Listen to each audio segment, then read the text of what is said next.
பயணிகளின் கனிவான கவனத்திற்கு வண்டி எண் 126661 சென்னை எழும்பூரிலிருந்து திருச்சிராப்பள்ளி வழியாக பிப்ரவரி 6, 2025 வழக்கம் போல அன்னைக்கு காலையிலையும் கேவி குப்பம் பக்கத்தில் இருக்க காவனூர் ரயில்வே ஸ்டேஷன் மக்கள் கூட்டமா ட்ரெயின்ல ஏற இறங்குன்னு ரொம்பவே பரபரப்பா இருந்துச்சு. நேரம் மார்னிங் 11:20 ஆக Coimbatore Tirupati intercity express train Kavanur railway ஸ்டேஷன்ல வந்து நிக்குது. அந்த ட்ரெயின் கிளம்புன கொஞ்ச நேரத்துல எப்பயும் போல ரயில்வே ட்ராக்கை சரி பார்க்கிற கேங்மேன் அன்னைக்கு ரயில்வே லைன்ஸை சரி பார்க்க காவனூர் ரயில்வே ஸ்டேஷன்ல இருந்து நடக்க ஆரம்பிக்கிறாரு. பொதுவா கேங்மேன்ஸோட வேலை என்னன்னா 10 to 15 கிலோமீட்டர்ஸ் வரைக்கும் நடந்து போய் ரயில்வே ஸ்டேஷன் லைன்ஸை இன்ஸ்பெக்ட் பண்றதுதான். சோ தன்னோட டியூட்டியை செய்ய கிளம்புன காவனூர் ரயில்வே ஸ்டேஷனோட கேங்மேன் ரொம்பவே பொறுப்பா ரயில்வே லைன்ஸை செக் பண்றாரு. சரியா காவனூர் ரயில்வே ஸ்டேஷன்ல இருந்து 500 மீட்டரை ரீச் பண்ண அந்த கேங்மேன் அந்த பர்டிகுலர் பிளேஸ்ல ரயில்வே ட்ராக்குக்கு பக்கத்துல ஏதோ ஒண்ணு துணி சுத்தி கிடக்கிறத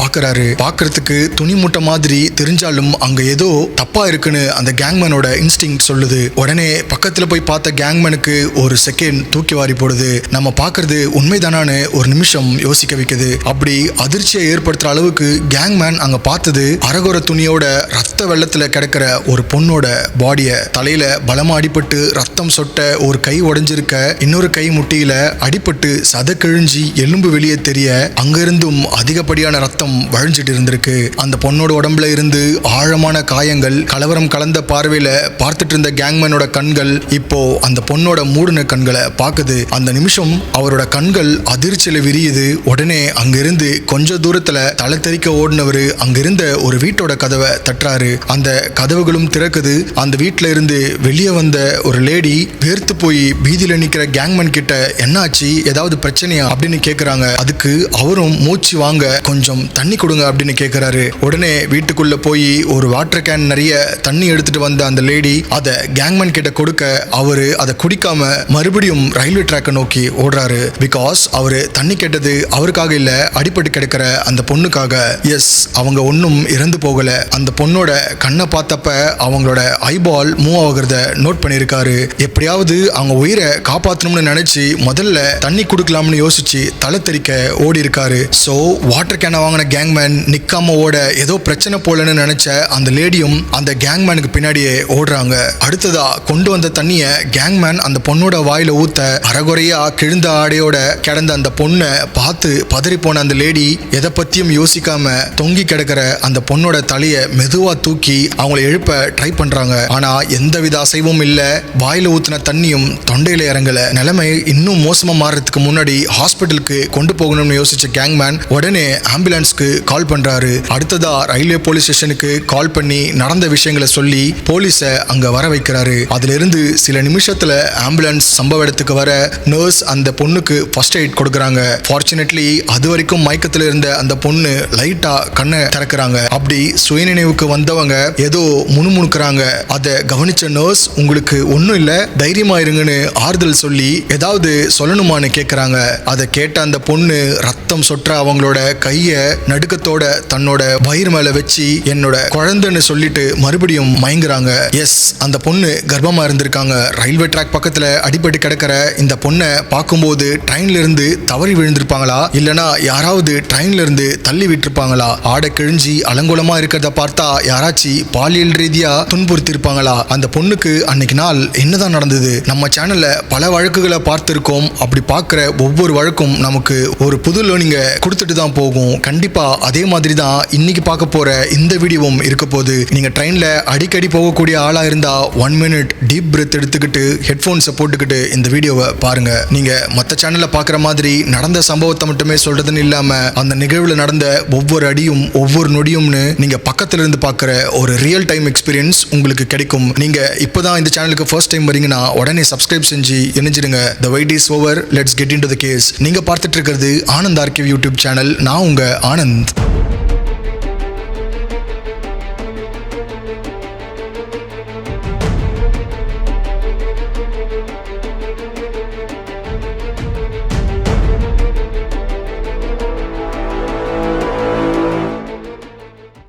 ரத்த வெள்ளத்துல உயிருக்கு போராடுற கர்ப்பிணி பொண்ணை வேலூர் கவர்மெண்ட் மெடிக்கல் காலேஜ் ஹாஸ்பிட்டலுக்கு கூட்டிட்டு போறாங்க. ஐசியூல அட்மிட் பண்ணி சிவியர் ட்ரீட்மெண்ட் கொடுக்கப்படுது. அதே சமயம் அந்த பொண்ணு அடிபட்டு கிடந்த இடத்துல ஒரு பர்டிகுலர் ரேடியஸ்க்கு சர்ச் பண்ண காவனூர் ரயில்வே போலீஸ் அந்த பொண்ணோட பொருட்கள் ஏதாவது அங்க கிடைக்குதானும் வேற எவிடன்ஸ் இருக்கானும் பாக்குறாங்க. பட் அங்க அந்த பொண்ணோட ரத்த கரையை தவிர வேற எதுவுமே கிடைக்கல. அதுக்கப்புறம் ஒருவேளை அந்த பொண்ணு ட்ரெயின்ல இருந்து விழுந்திருந்தா அதுக்கு அந்த ரயில்வே லைன்ல கடைசியா கிராஸ் ஆன ட்ரெயினா தான் இருக்கும்னு கெஸ் பண்ண போலீஸ் கானவூர் போலீஸ் ஸ்டேஷன்ல இருக்க ஸ்டேஷன் மாஸ்டர் ரூமுக்கு போறாங்க. அங்க செக் பண்ணி பார்த்ததுல கோயம்புத்தூர் திருப்பதி இன்டர்சிட்டி எக்ஸ்பிரஸை ட்ராக் பண்ணலாம்னு டிசைட் பண்றாங்க. சரியா அந்த சமயத்துல ரயில்வே போலீஸ் ஸ்டேஷனோட இன்ஸ்பெக்டருக்கு ஒரு கால் வருது. அதை அட்டென்ட் பண்ணி பேசின இன்ஸ்பெக்டர் உடனே ஹாஸ்பிட்டலுக்கு கிளம்புறாரு. இதுக்கு நடுவுல இந்த விஷயத்தை கேள்விப்பட்ட மீடியா மைக் அண்ட் கேமராவோட அந்த பொண்ணை அட்மிட் பண்ணியிருந்த வேலூர் கவர்மெண்ட் ஹாஸ்பிட்டல் முன்னாடி குவிஞ்சிருக்காங்க. அவங்கள விலக்கிட்டு ஹாஸ்பிட்டலுக்குள்ள நுழைய ட்ரை பண்ண போலீஸ் கிட்ட பல கேள்விகள் கேட்கப்படுது. பட் அது எதுக்கும் பதில் சொல்லாம வேக வேகமா ஹாஸ்பிட்டலுக்குள்ள போன போலீஸ் டீம் நேரா அந்த பொண்ணு இருக்க ஐசியூக்கு போறாங்க. அந்த ரூம்ல சுத்தி டாக்டர்ஸ் நிக்க நடுவுல ஒரு முனங்கல் சத்தம். எஸ், அவ்வளவு நேரம் மூச்சு பேச்சு இல்லாம இருந்த அந்த கர்ப்பிணி பொண்ணு டாக்டர்ஸ் கொடுத்த சிவியர் ட்ரீட்மெண்ட்ல கண்ணு முழிச்சுக்கிறாங்க. சோ அது வரைக்கும் அந்த பொண்ணுக்கு என்ன நடந்துச்சுன்னு எந்த ஐடியாவும் கிடைக்காத நிலையில போலீஸ் அவங்க கிட்ட விசாரிக்க ஆரம்பிக்கிறாங்க. போலீஸ் கிட்ட மட்டும் இல்ல, வயித்துல குழந்தையோட ஒவ்வொரு நிமிஷமும் தான் அனுபவிச்ச வேதனைகளையும் கொடுமைகளையும் அந்த பொண்ணு மீடியா கிட்டையும் நேரடியா சொல்றாங்க. அப்படி கண்ணீரோட அந்த கர்ப்பிணி பொண்ணு சொன்ன விஷயங்கள் கேட்ட மக்கள் சமூகத்துல பெண்களோட பாதுகாப்பு கேள்விக்குறியா நிக்கிறத நினைச்சு பயந்து போறாங்க. தனியா இருந்த அந்த பொண்ணுக்கு நடந்த கொடுமைகளும் அநியாயம் கேட்டு போராட்டத்துல இறங்குறாங்க. இப்படி நாடு முழுக்க அதிர்ச்சியை ஏற்படுத்துற அளவுக்கு அந்த கர்ப்பிணி பொண்ணு கொடுத்த கன்ஃபெஷன் இதோ உங்களுக்காக.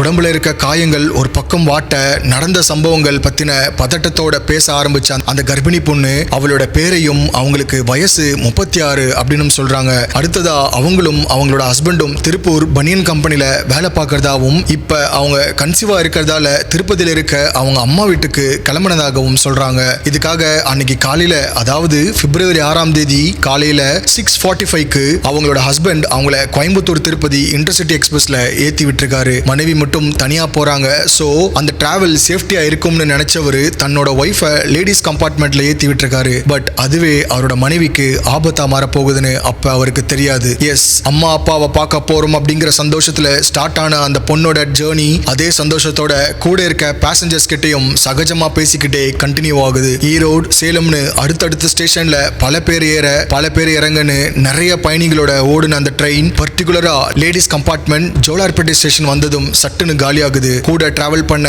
எல்லாரும் ஜோலார்பேட்டையில இறங்க கம்பார்ட்மெண்டோட சென்டர் சீட்ல உட்கார்ந்துட்டு இருந்த அந்த பொண்ணு முன்னால இருந்து கடைசி சீட் வரைக்கும் தன்னோட பார்வையை ஓட்டுறாங்க. ட்ரெயின் கிளம்புனதுக்குள்ள அந்த கம்பார்ட்மெண்ட்ல யாராவது ஏறிட மாட்டாங்களா அவங்களை எதிர்பார்க்க அந்த ட்ரெயின் மெதுவா மூவ் ஆக ஆரம்பிக்குது. யாரும் ஏறலனாலும் அது வரைக்கும் செக்யூர்டா ஃபீல் பண்ண அந்த பொண்ணு அந்த கம்பார்ட்மெண்ட்ல ஒரு பையன் ஏறினதை பார்த்து சட்டுன்னு பதறி போறாங்க. உடனே சீட்டை விட்டு எந்திரிச்ச அந்த பொண்ணு, தம்பி இது லேடிஸ் கம்பார்ட்மெண்ட், நீ இதுல ஏறக்கூடாது, போய் பக்கத்து கம்பார்ட்மெண்ட்ல ஏறிக்கோ அப்படின்னு சொல்லியிருக்காங்க. அதுக்கு அவன், நான் ஏறதுக்கு முன்னாடி ட்ரெயின் மூவ் ஆயிடுச்சு, ஓடி வந்து ஏறிட்டேன், அடுத்த ஸ்டேஷன்ல ட்ரெயின் நின்னதும் இறங்கிடுறேன், கொஞ்சம் அட்ஜஸ்ட் பண்ணிக்கோங்க அப்படின்னு கெஞ்சிர தோணில பேசியிருக்கான். சரி பாவம், அவன் ஒரு ஓரமா உட்கார்ந்துட்டு போகட்டும்னு சொல்லி அந்த பொண்ணும் அவங்க சீட்ல உட்கார்றாங்க. இப்படியே சில நிமிஷங்கள் கரைய அந்த பையன் சீட்டை விட்டு எந்திரிச்சு இங்கும் அங்கும்னு நடக்க ஆரம்பிக்கிறான். கரெக்டா சொல்லணும்னா அவன் அந்த ட்ரெயின்ல வேற யாராவது இருக்காங்களான்னு நோட்டம் பார்த்திருக்கான். சொல்ல போனா அந்த லேடி கம்பார்ட்மெண்ட்ல ஒரு பொண்ணு மட்டும் இருக்கிறதையும் ஜோலார்பேட்ல யாரும் ஏறல அப்படிங்கறதையும் கன்ஃபார்ம் பண்ணி கேட்டதுக்கு அப்புறம் தான் அவன் அந்த ட்ரெயின்லயே ஏறி இருக்கான். அப்படி ஏறினவன் ட்ரெயின்குள்ள சுத்தி நோட்டம் போடுறத பார்த்து அந்த பொண்ணுக்கு அவன் மேல லைட்டா சந்தேகம் வந்திருக்கு. அதனால அவன் மேல ஒரு கண்ணு வச்சிருந்த அந்த பொண்ணு அவன் ரெஸ்ட் ரூம் குள்ள நுழையறத பாக்குறாங்க. ஒருவேளை பாத்ரூம் யூஸ் பண்ணதான் இப்படி நடந்திருப்பான் போலன்னு கொஞ்சம் நிம்மதி பெருமூச்சு விட்ட அந்த பொண்ணுக்கு அடுத்த நிமிஷமே பெரிய ஷாக் கொடுக்கிற அளவுக்கு ஒரு மிகப்பெரிய சம்பவம் நடக்குது. எஸ், பாத்ரூம்குள்ள போனவன் அவன் போட்டிருந்த துணி எல்லாத்தையும் கழட்டிட்டு ஒட்டு துணி இல்லாம அந்த பொண்ணு முன்னாடி வந்திருக்கான். அதை பார்த்து மிரண்டு போன அந்த பொண்ணு அவனோட கெட்ட எண்ணத்தை புரிஞ்சுக்கிட்டு அவங்க முகத்தை மூடிக்கிட்டு, என்ன தம்பி இப்படிலாம் பண்ற, நீ நினைக்கிற மாதிரி பொண்ணு நான் இல்ல, மரியாதையா கீழே இறங்கிடுன்னு அவனை வான் பண்றாங்க. ஆனா அதை எதையும் கேர் பண்ணாதவன் அந்த பொண்ணை கொஞ்சம் கொஞ்சமா நெருங்கி அவங்களோட ட்ரெஸ்ஸையும் கழட்ட ட்ரை பண்றான். உடனே அவனோட கையை தடுத்து பிடிச்சுக்கிட்ட அந்த பொண்ணு, வேணாம் தம்பி, என் வயித்துல குழந்தை இருக்கு, என்ன உன்னோட அக்காவா கனவா பாரு, நான் ஒரு குழந்தைக்கு தாயாக போறேன், நீ என் கிட்ட இப்படி நடந்துக்கிறது ரொம்ப தப்பு அப்படின்னு ரொம்பவும் அவனை தம்பின்னு சொல்லி கெஞ்சிருக்காங்க. ஆனா அதெல்லாம் அவனோட காதலையும் ஏறல, புத்தியிலையும் உரைக்கல. ரொம்பவே மூர்க்கத்தனமா அந்த பொண்ணோட கையை பிடிச்சு அவங்கள சீட்ல படுக்க வைக்க ட்ரை பண்றான். அந்த பொண்ணும் ஹெல்ப்னு கத்தி கூச்சல் போட்டு அவனுக்கு ஈக்குவலா எதிர்த்து சண்டை போடுறாங்க. ட்ரெயினை நிறுத்திட்டா அவன் கிட்ட இருந்து தப்பிச்சிடலாம்னு யோசிச்சவங்க செயினை இழுக்கிறதுக்காக சீட்டு மேல ஏறுறாங்க. அதை பார்த்தவன் உடனே அந்த பொண்ணோட கையை பிடிச்சு இழுத்து சீட்ல இருந்து கீழே தள்ளி விட்டுருக்கான். இதனால தலையில பலமா அடிப்பட்ட அந்த பொண்ணு கஷ்டப்பட்டு கையை ஊனி எந்திரிக்க ட்ரை பண்றாங்க. சரியா அந்த சமயத்துல தான் அவங்க தலைமுடியை பிடிச்ச அந்த மனித மிருகம் அவங்கள தரன்னு இழுத்துட்டு அந்த கம்பார்ட்மெண்டோட என்ட்ரன்ஸ்க்கு இழுத்துட்டு போறான். அங்க வச்சு அந்த பொண்ணோட ட்ரெஸ்ஸை கிழிச்சு பாலியல் பலாத்காரம் செய்ய முயற்சி பண்ணவன அந்த பொண்ணு பலமா அடிக்க ஆரம்பிக்கிறாங்க. அவன் அத்துமீறி நடந்துகிட்டதை பொறுத்துக்க முடியாத அவனை உதறிவிட்டு எந்திரிக்கிறாங்க. அப்படி எந்திரிச்சவங்க வேகமா பாத்ரூம் குள்ள ஓடி போய் கதவை அடிச்சுக்கிட்டு அங்க இருக்க செயினை இழுத்து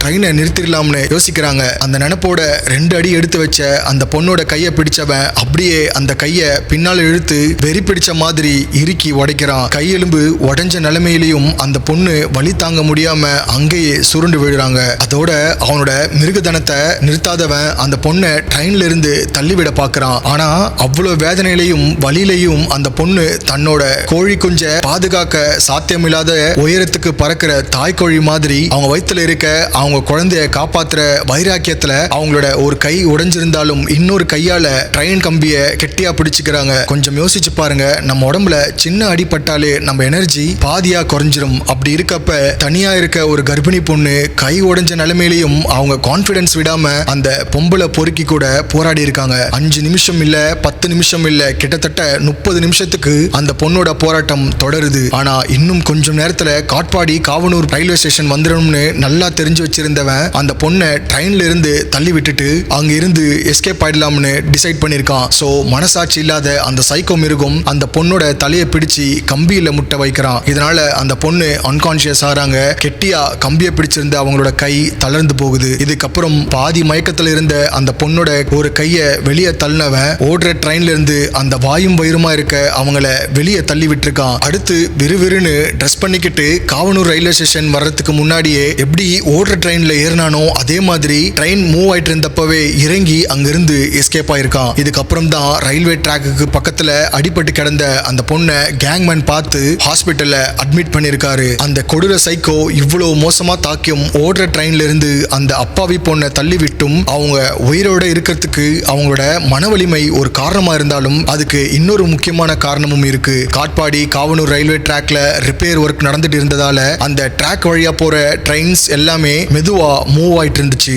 சோ ட்ரெயின் சரியா அந்த பாதையில கடக்கிறப்ப இவன் அந்த பொண்ணை தள்ளி விட்டுருக்கான். இதனாலதான் அவங்க பலமான காயத்தோட உயிர் பிழைச்சிருக்காங்க. அப்படி கீழே விழுந்து அவங்க உயிரையும் அவங்க கருவுல இருக்க குழந்தையோட உயிரையும் கையில பிடிச்சிட்டு இருந்த அந்த பொண்ணை பை காட்ஸ் கிரேஸ் சரியான டைம்ல பார்த்த அந்த கேங்மேன் ஹாஸ்பிட்டல்ல சேர்த்திருக்காரு. அந்த டாக்டர்ஸ் கொடுத்த ட்ரீட்மெண்ட்ல அந்த பொண்ணும் அவங்க வயித்துல இருக்க குழந்தையும் டேஞ்சர் லெவல தாண்டி இருக்காங்க. அதுல இருந்து கொஞ்சம் நேரத்துல சுயநினைவுக்கு வந்த அந்த பொண்ணு ஓடுற ட்ரெயின்ல 1/2 மணி நேரமா தான் அனுபவிச்ச கொடுமையை போலீஸ் கிட்ட சொல்றாங்க. அது மட்டும் இல்லாம எனக்கு நடந்த மாதிரி இன்னொரு பொண்ணுக்கு நடக்கவே கூடாதுன்னு வேதனை கலந்த குரல்ல சொன்ன அந்த பொண்ணு அவனை விட்டுறாதீங்கன்னு அழுத்தமா பல தடவை சொல்லியிருக்காங்க. இதுக்கப்புறம் ஜோலார்பேட் போலீஸ் ஜோலார்பேட்டை ரயில்வே ஸ்டேஷன்ல இருக்க சிசிடிவி ஃபுட்டேஜஸையும் காவனூர் ரயில்வே ஸ்டேஷனோட ஃபுட்டேஜஸையும் செக் பண்றாங்க. அதுல கரெக்டா 10:06க்கு ஒருத்தன் ஜோலார்பேட் ரயில்வே ஸ்டேஷன்ல ஓடுற ட்ரெயினோட லாஸ்ட் கம்பார்ட்மெண்ட்ல ஏறுறதும் அதே ஆள் காவனூர் ரயில்வே ஸ்டேஷன்ல ட்ரெயின் நிக்கிறதுக்கு முன்னாடியே சரியா 11:10க்கு இறங்குறதும் ரெக்கார்ட் ஆயிருக்கு. அதை பார்த்துட்டு இருந்த போலீஸ் டீம்ல ஒருத்தர் இவன் ஹேம்ராஜ் அப்படின்னும் இவன் ஆல்ரெடி இதே மாதிரி ஒரு கேஸ்ல அரெஸ்ட் ஆயிருக்கான் அப்படின்னு சொல்லியிருக்காரு. எஸ், இந்த சைக்கோவை 2022ல வேலூர் ரயில்வே போலீஸ் இதே மாதிரி ஒரு கேஸ்ல அரெஸ்ட் பண்ணிருக்காங்க. கேவி குப்பத்துக்கு அடுத்து இருக்க பூஞ்சோலை கிராமத்தை சேர்ந்த இவனோட பேரு ஹேம்ராஜ். 2022ல சென்னையில அக்னிபாத் வாரியர் செலக்ஷனுக்கு போன ஹேம்ராஜ் அங்கிருந்து திரும்பி வர்றப்ப காட்பாடி ரயில்வே ஸ்டேஷன்ல கொஞ்சம் நேரம் உட்கார்ந்துருக்கான். அப்ப அந்த ட்ராக்ல மெதுவா கிராஸ் ஆன வேலூர் கண்டெய்ன்மெண்ட் ட்ரெயினை நோட்டம் போட்டிருக்கான். அந்த ட்ரெயினோட லேடிஸ் கம்பார்ட்மெண்ட்ல ஒரு பொண்ணை தவிர வேற யாரும் இல்லாததை நோட் பண்ணவன் சட்டுன்னு அதுல ஏறி இருக்கான். அங்க தனியா இருந்த சென்னையில இருக்க ஐடி கம்பெனில வேலை செய்யற ஒரு பொண்ணு கிட்ட கத்திய காட்டி மிரட்டி அந்த பொண்ணை பாலியல் ரீதியா துன்புறுத்தி மொபைலை பிடுங்கி அவங்கள ஓடுற ட்ரெயின்ல இருந்து தள்ளியும் விட்டுருக்கான். இந்த கேஸ்ல அவனை அரெஸ்ட் பண்ண ரயில்வே போலீஸ் அவன் மேல குண்டாஸ் ஃபைல் பண்ணிருக்காங்க. அப்படி அரெஸ்ட் ஆனவன் வெறும் 11 மாசத்துல ரிலீஸ் ஆயிருக்கான். இதுல கொடுமை என்னன்னா, இப்படிப்பட்ட சைக்கோவுக்கு ஒரு லவர் இருந்திருக்காங்க. ஹேம்ராஜ சின்சியரா லவ் பண்ண அந்த பொண்ணு இவன் 11 மாசம் ஜெயில இருந்தது தெரிஞ்சும் இவனை கல்யாணம் பண்ணிக்க ரெடியா இருந்திருக்காங்க. ஆனா தப்பான நோக்கத்தோட மட்டும் அந்த பொண்ணை லவ் பண்ண ஹேம்ராஜ் மேரேஜ் அவாய்ட் பண்ணிருக்கான். ஒரு கட்டத்துல அந்த பொண்ணு அவனை கல்யாணம் பண்ணிக்க சொல்லி டார்ச்சர் பண்ண ஆரம்பிச்சிருக்காங்க. அவங்கள பெரிய தொல்லையா நினைச்ச ஹேம்ராஜ் 2024 ஒரு நாள் அந்த பொண்ணை தனியா கூட்டிட்டு போய் அவங்கள கொலை பண்ணிருக்கான். இந்த கேஸை விசாரிச்ச குடியாத்தம் போலீஸ் ஸ்டேஷன் போலீஸ் ஹேம்ராஜ அரெஸ்ட் பண்ணி அவன் மேல மறுபடியும் குண்டர் கேஸை ஃபைல் பண்றாங்க. பட் காதலிக்கிறதா சொல்லி ஒரு பொண்ணை ஏமாத்தி கொலை பண்ணதுக்கு கிடைச்ச அதிகபட்ச தண்டனை 3 மாசம் ஜெயில் தான். எஸ், ஹேம்ராஜ் 3 மாசத்துல ஜாமீன்ல வெளியே வந்திருக்கான். அப்படி வந்த ட்ரெயின் சைக்கோ ஹேம்ராஜ் தான் 2025 பிப்ரவரியில மறுபடியும் ஓடுற ட்ரெயின்ல ஏறி ஒரு கர்ப்பிணி பொண்ணுக்கு பாலியல் தொந்தரவு கொடுத்து அவங்க கையை உடைச்சி ட்ரெயின்ல இருந்து தள்ளி விட்டு கொலை பண்ண ட்ரை பண்ணியிருக்கான். அவனோட இந்த தைரியத்துக்கு காரணம் அவனுக்கு கொலையும் பழகி போச்சு, அதுக்கு கிடைக்கிற தண்டனையும் சகஜமாயிடுச்சு. அதே சமயம் இந்த தடவையும் ஜோலார்பேட்டை ரயில்வே போலீஸ் கிரைம் நடந்த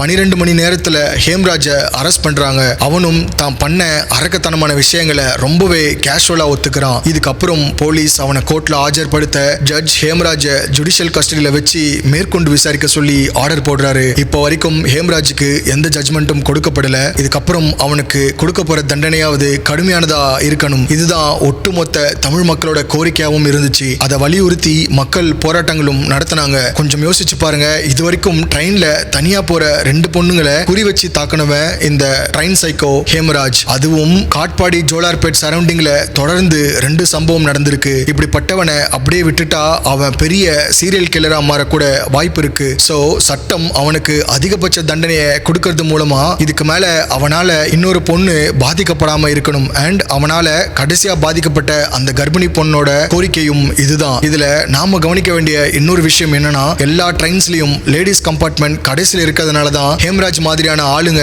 லேடிஸ் கம்பார்ட்மெண்ட்குள்ள தைரியமா நுழையறாங்க. சோ இதுக்கப்புறம் ரயில்வே டிபார்ட்மெண்ட் லேடிஸ் கம்பார்ட்மெண்ட் ட்ரெயினோட சென்டர்ல போட்டா இது மாதிரியான குற்றங்கள் குறைய வாய்ப்பு இருக்கு. அது மட்டும் இல்லாம லேடிஸ் கம்பார்ட்மெண்ட்ல சிசிடிவி மாதிரி ஒரு டிவைஸை வச்சா அந்த ட்ரெயினை டிரைவ் பண்ற லோகோ பைலட் உடனே ஆர்பிஎஃப்க்கு இன்ஃபர்மேஷன் பாஸ் பண்ணி குற்றத்தை தடுக்கலாம். அதுவும் இல்லனா எப்பவுமே 2 ஆயுதம் ஏந்திய 2 உமன்ஸ் கான்ஸ்டபிள் லேடிஸ் சேஃப்டிக்கா இருந்தா இந்த மாதிரியான க்ரூயல் கேசஸ் நடக்காம அவாய்ட் பண்ணலாம். நீங்க இந்த கேஸை பத்தி என்ன நினைக்கிறீங்க? உங்களுக்கு நான் சொன்ன ஐடியால எது பெட்டரா ஃபீல் ஆகுதுன்னு சொல்லுங்க.